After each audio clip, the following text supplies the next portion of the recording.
So once again, we have a set of TV boards. This time it's a 75-inch TV board, 75-inch TV, and the boards that are inside of them are being coated by our V2 solution. This is the same solution we used to coat some boards previously. I am going to show the process. It's a little bit different, but the same overall idea. Display ports, most sensitive, so we're going to drain from them first. Same with this one. This is the most sensitive component, drain from that one. This is the one that turns on and off the power. Let's go ahead and drain from this side and then let it dry in this orientation so that we can dry and make sure this connector still works. Because remember, no masking. And then this is the power board. This power board is once again pretty simple. It has this component here, this component there, and this component here. So we'll drain from 5 seconds on each side, and then we'll let it dry like this.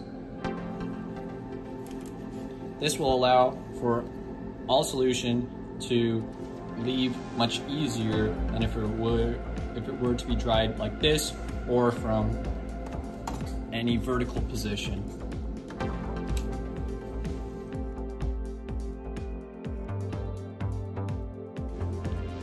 So let's go ahead and show the coating process for this guy right here. We'll submerge it in this orientation, let it completely submerge.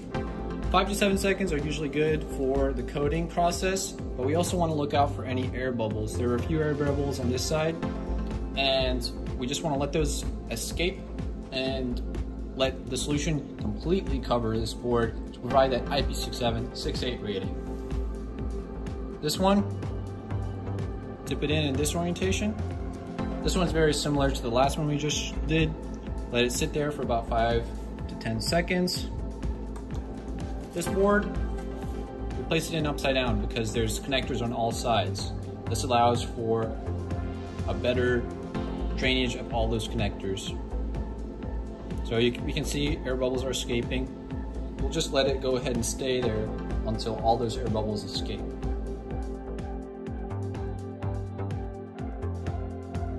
Okay, so as I said before, we're going to drain from the most sensitive components. On the underside here, we have display ports.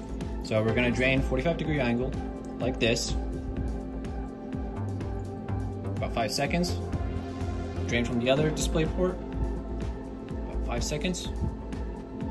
USB ports are last because they're not as sensitive. And any ports on this side are facing down. That's why we will be letting it dry in the oven in this orientation.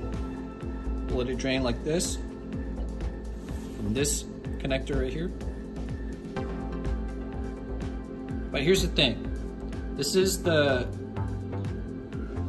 board that turns on and off the power.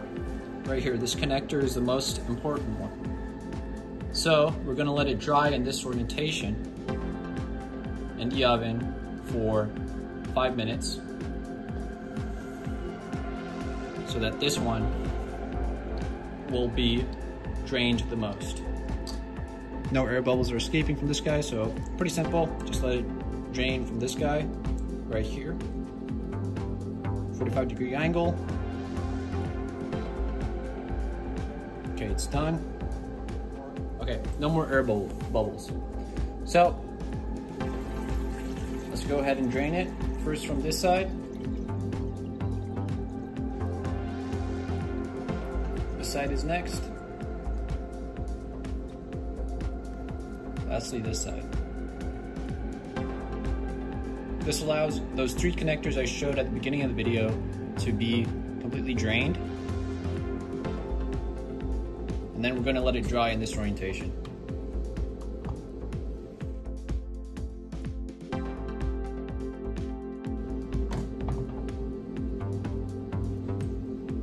Here are the boards. This is how it will look on a PCB rack going into the oven.